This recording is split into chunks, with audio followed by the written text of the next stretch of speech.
Mythology, more often than not, has given us some glistening examples of what failure and derailment is and what it is about. It states that, if you're failing in an exam, or if you're derailing in probably some part of your peer circle, or you're losing your business empire, it isn't really what the element of derailment is. The greatest of the emperors have had to die, and that has not been the end of it. In Shakespearean tragedy, Julius Caesar, and Greek mythology, the character is very much aware of the mistakes he has made. In Julius Caesar, the bliss of ignorance is not bestowed to him. When Caesar is stabbed with that last dagger, he dies with the fact known that he's been defeated, or he's been besieged by his most trusted friend, Brutus, and he gasps and dies saying, "Et tu, Brute." He had to bear the pain of knowing that he suffered deceit at the hands of his most trusted friend. And the Greeks call this anagnosis, which means recognition. In the Indian epic, Mahabharata, the eldest son of the Kauravas, Duryodhan, is perceived to be a villain and is considered to be the most hated mythical characters in history and in Indian mythology. This is because he's had spurious violence and hatred, which is manifested into jealousy and has later on inculcated into pettiness against his highly virtuous cousins, the Pandavas. Now, Duryodhan is being hated by history, but there is another character that comes in contrast to Duryodhan, and that is Karna. Now, Karna fights the war from the side of the Kauravas. He's a part of the same level of, disgusting levels of unvirtuous things performed by the Kauravas, be it disrobing of Draupadi, or be it killing of Arjuna's son, Abhimanyu, in the Chakravyuh. Now, despite the fact that both of the characters have been the same, have been at the same levels of creating vice, creating unjust activities, why is it that Duryodhan is hated to such an extent that nobody wants to name their child in India against, with the name of Duryodhan?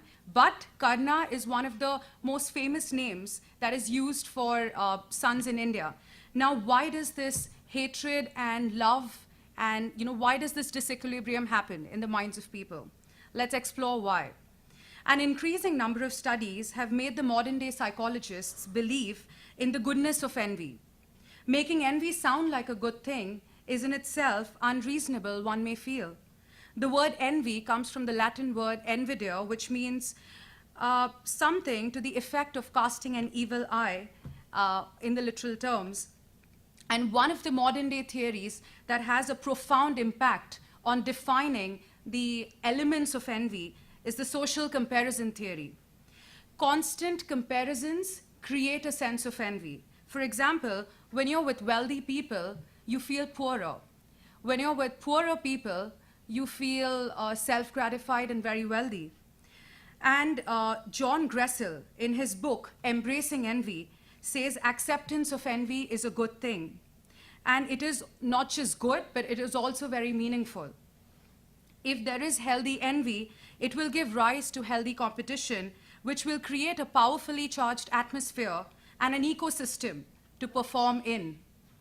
The space race between America and USSR during the Cold War times gave the giant leap to mankind, sent the first man to space, and also sent out the satellites that gave us the much-needed communication boom in today's world.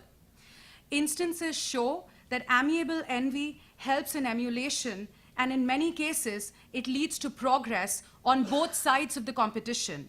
Another example is that of Bujon and McEnroe, both of the greatest tennis champions, and the Wimbledon final of 1980. Now, McEnroe, a brash New Yorker, both in the game and in personal life, and Bujon, a calm and a smooth baseliner. Both of them were nicknamed as Fire and Ice, showing that perfect dissimilitude of, grace, glory, and brashness, and, equanimity in each other's approaches. Now, McEnroe won 4 Grand Slams, and Bujon ended his press conference saying that we respect each other. And I think he respects me and I respect him so much as a player and as a person is because both of us believe that we have something to offer. And that's why our games have gotten better with time. Envy is no longer a sinful thing. At least the examples prove us. However, as we advance, we need to be mindful to not breach that permeable line between benign and malicious envy. Now, Duryodhan's envy turned into jealousy, which then manifested into dangerous levels of sadistic glee, because he felt that he was incompetent, he was insecure, and he also felt that the superiors and the people in position, in power, were supporting the Pandavas and not him. Envy and the course of derailment. Films are a reflection of the times we live in, and they continue to remain one of the most effective ways for understanding the human predicament, which is why I use an anecdotal evidence of Captain Williard's journey through the Vietnam War from the movie Apocalypse Now, because I think it's one of the fantastic examples of the journey into meaninglessness. So in 1968, at the peak of the Vietnam War, Benjamin Williard of the US Army lies in the sordid, clumsy Saigon Hotel in Vietnam, and the apocalyptic words of Jim Morrison, "The End," is ringing in the background, and we see choppers fly, billowing napalm flames behind them, engulfing everything, and we precisely get an idea of what are the events that would follow. Then we see alcohol, we see cigarettes, and a gun, which are good indicators of the sequence of events of what would actually happen. And then we see Williard viciously punching his reflection in the mirror, using his bloodied hands and just swiping it across the face, and smears it around. The disgust of self-pity is very, very evident. And he falls on the floor, nude and in tears. But before he could, reach out to that proverbial trigger, he passes out. And then we hear, "We are the hollow men, we are the stuffed men, leaning together, headpiece filled with straw, alas, our dried voices, when we whisper together, are quiet and meaningless, as wind in dry grass, or rats' feet over broken glass in a dry cellar." The colonel wanted to escape it all in death, and Williard did not have an option but to oblige. All the events until now in the movie have led us to the fact that he had to kill the colonel and relive the Atlas of Burden by taking his place. To worsen it further, before he did the deed, the colonel robs Williard of whatever little sense of righteousness he has had to offer. He says, "I have seen horrors that you have seen, but you have no right to call me a murderer. You have a right to kill me. You have a right to do that, but you do not have a right to judge me." As Williard emerged from the colonel's chamber with a blood-soaked machetes and Kurtz-worshipping villagers bow down to him, considering him to be his new leader, he sits on a boat and the screen fades away and he's gone away. Did Williard actually escape his ultimate failure in the boat? Or did he not? I would argue he did not escape it at all. He never had the chance to escape it. A human being needs a purpose in life and a meaning to whatever he does. This resonates with the findings of leading psychologists like Charles Snyder, Ernest Becker, and Viktor Frankl. According to the terror management theory derived from Becker's work, we always are terrorized by our mortality, and we want the best to be left around that will outlive us, something that is reminiscence of what we've done. That is why Williard went to Vietnam. That is why he murdered the enemy without judgment. And probably that is why he was there going on that boat, fading into the screen. And Williard was the instrument of the monstrosity that probably was faked in the emotions, and a series of continued meaninglessness that continued. Now in the tale of Captain Williard, Duryodhan from Mahabharata, and Julius Caesar, there is a cathartic similarity. these individuals derail not because they lacked caliber, or they lacked the talent, or they lacked the leadership, but what they failed was in perceiving those early signs of failure. And that was the tragic flaw.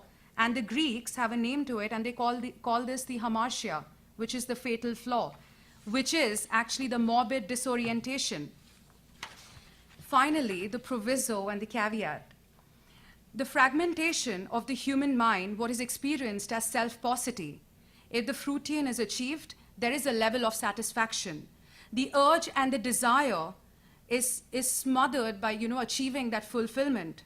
The task has been fulfilled, targets have been achieved, I've given a great talk, and I'm extremely happy. And that is my state of integration where everything is confining in my mind and saying, oh, you've done a great job. And the molecules have aligned themselves into a particular alignment that is sending, that is sending out my different levels of hormones and happiness element. But my focus of desire and control is unfortunately outside the realm of my own self, which is creating a series of deflections.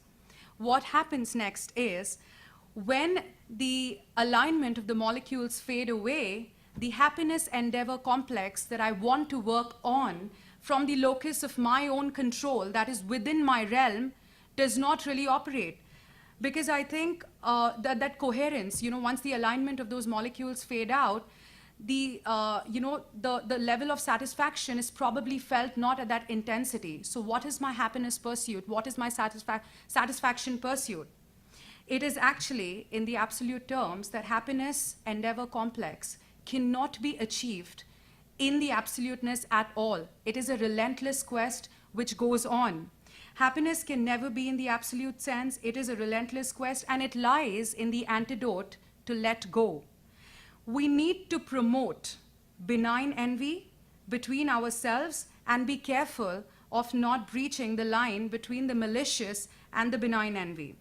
Now, Duryodhan's envy turned into jealousy and schadenfreude, which was an even more dangerous manifestation of his hatred and sadistic glee.